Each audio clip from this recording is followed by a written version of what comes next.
Hi guys, it's Sherry. Guess what? I'm back with another very quick, very inexpensive craft. Stay tuned.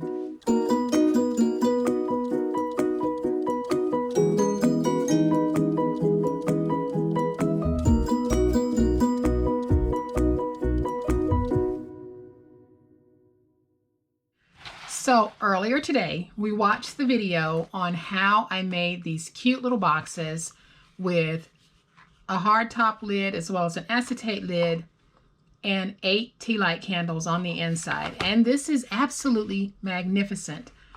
But we are going to take it one step further because not everyone is able to burn candles where they might live or in their room or at work, but you still want that intimate little look you get with a candle.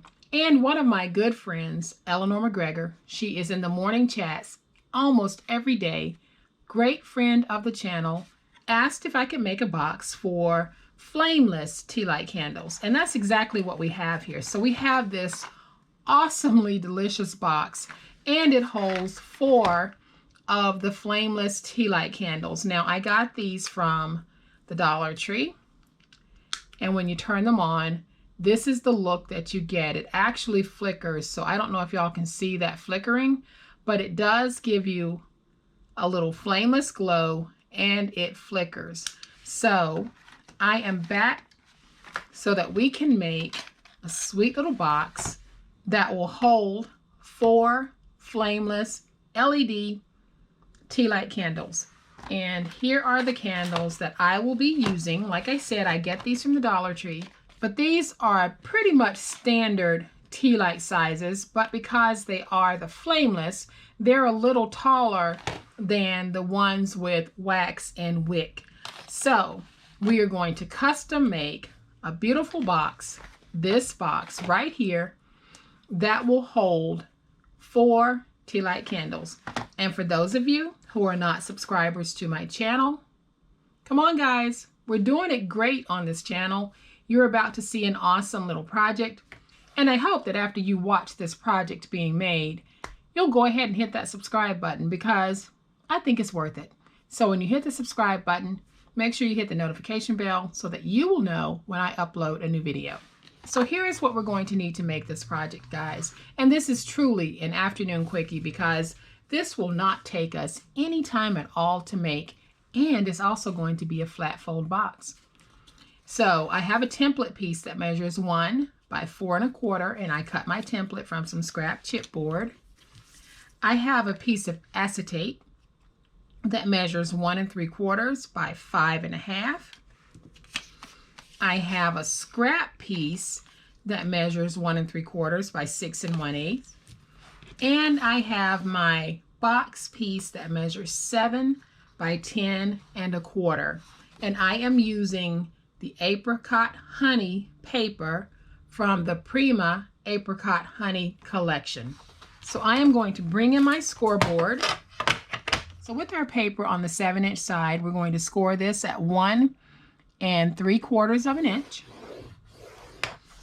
at 3 1/4, at 5, and at 6 1/2. Then we're going to rotate it to the 10 1/4 inch side, and we're going to score this at 1/2 inch, at 2, at 8 1/4, and at 9 3/4. And then we are going to fold and burnish all of our scores.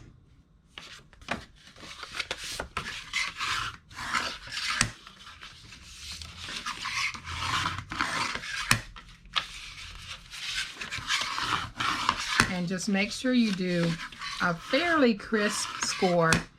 And if you're making a box, remember, we need to be using at least medium weight to heavy weight cardstock. The lightweight really isn't suitable if you're making a box and you want to put anything of any weight in it. So now that I have all of my scores folded and burnished, the first thing that I'm going to do is on this flap right here. We are going to have a long corner rectangle here and a smaller one there. Same thing at the top. We are going to remove both of these.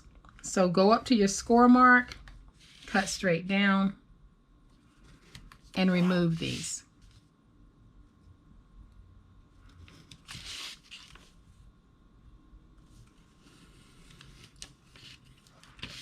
And what you have left here is your glue flap. So what we're going to do at the bottom, we're also going to do at the top, and we are going to go to every score mark and just cut straight down. So go up to the second score mark on all of these tabs and cut straight down. And then we're going to rotate it and do the same thing here.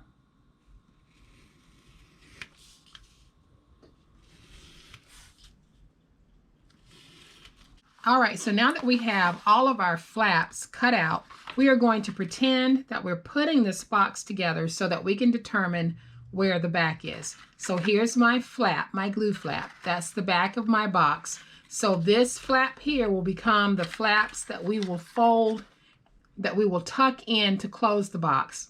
So what that means is I'm just going to take these two, fold them back just like that to have them out of the way.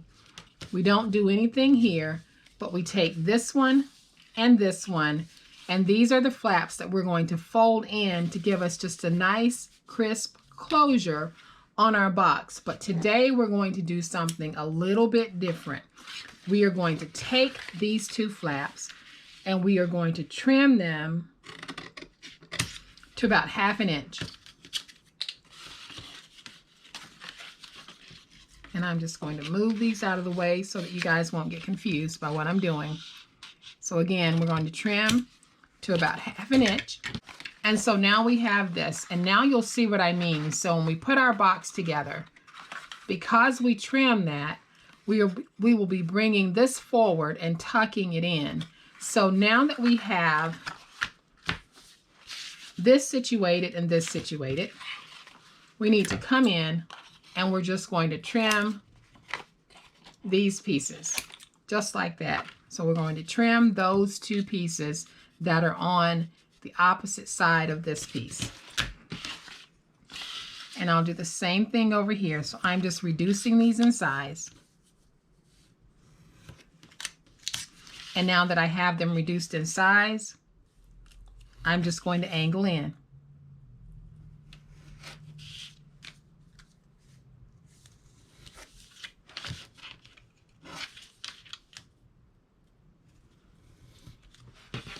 And now we'll turn it and we'll do the same thing down here. So we're just going to angle in on these pieces that we reduced in size.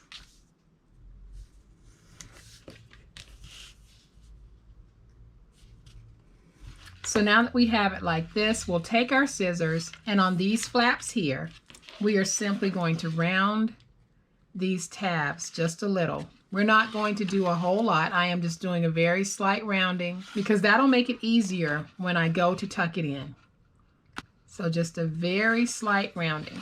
All right, so once you have those ends rounded, it's time for us to cut out the window for the acetate. And that window will be cut out right in between those pieces right there. So I am going to take my glue,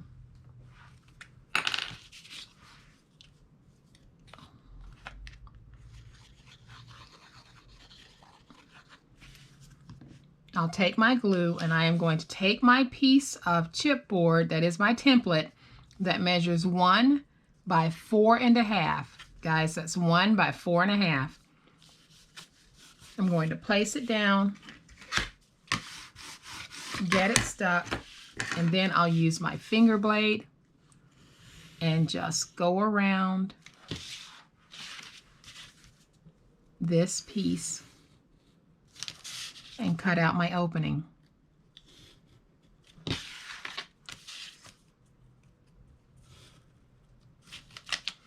And then once my opening is cut out, I am going to take my piece that measures 5.5 by 1 3/4, and I am going to take my glue and just place glue along the edges. and then we'll put it down and we'll have a beautiful acetate opening to our box.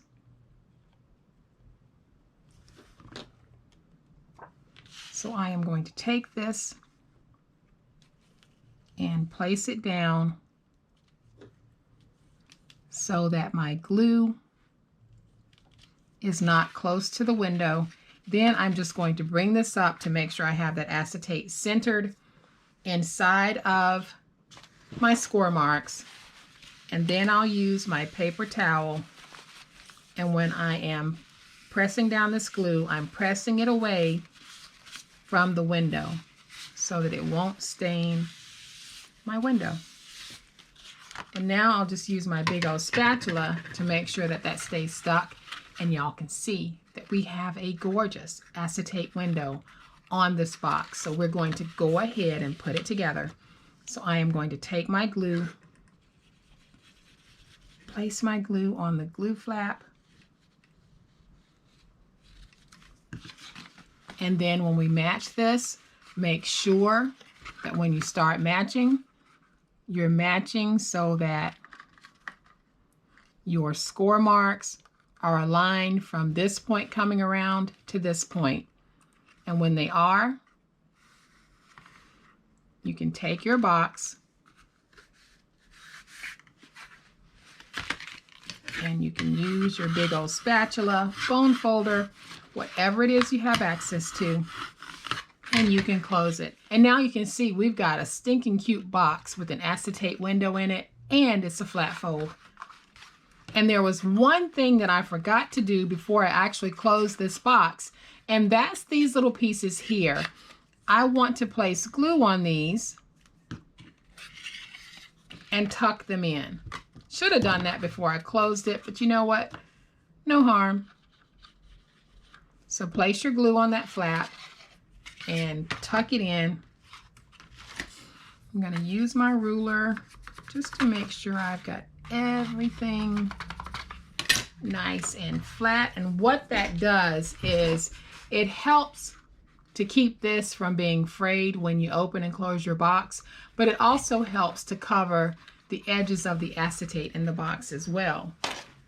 And so now we can close one end of our box. So I'll just take my flap and tuck it in just like that. And now what I want to do is I want to take this scrap piece that measures 1 3/4 by 6 1/8. And I'm just going to place it down on the inside just for a little extra stability. You don't have to do that if you don't want. But I also like the look of having that pink paper showing through the window. So all I'm going to do is take some glue, place my glue on the back, and you guys notice that before I actually placed the glue, I put it on the inside to do a test fit, and if it had been too big, I would have trimmed some off, but it was a great fit. So now that I have it in, I am just going to take my ruler and go in there and get that stuck. And for me, I love how this looks through the acetate opening. I love that background. So now we are going to take our flameless candles and put them in our box. So I am putting 4 candles in this box. And because the candles come 2 to a pack, that means that I'm spending $2 on the candles, and the rest of the materials used on this project are less than $1. So this is a less than $3 project. So the last thing that I'm going to do to this is I have a little bow that I tied, and I am going to place that down right there. And now we have our second gorgeous set of flameless LED candles that make the perfect gift for anyone who cannot have candles with wick in their room, their office, or their home. And these are perfect for anyone in a nursing home because there is no risk or potential for fire with these. They are truly, truly flameless, but they still give you the feeling of having candles in the room. So guys, I hope that you have liked this super awesome afternoon quickie. If you have, please hit the like button. If you are not a subscriber to my channel, leave me a comment and tell me what it's going to take to get you to subscribe to this channel. Y'all, please be safe, be kind, happy crafting, and we'll chat later. Bye.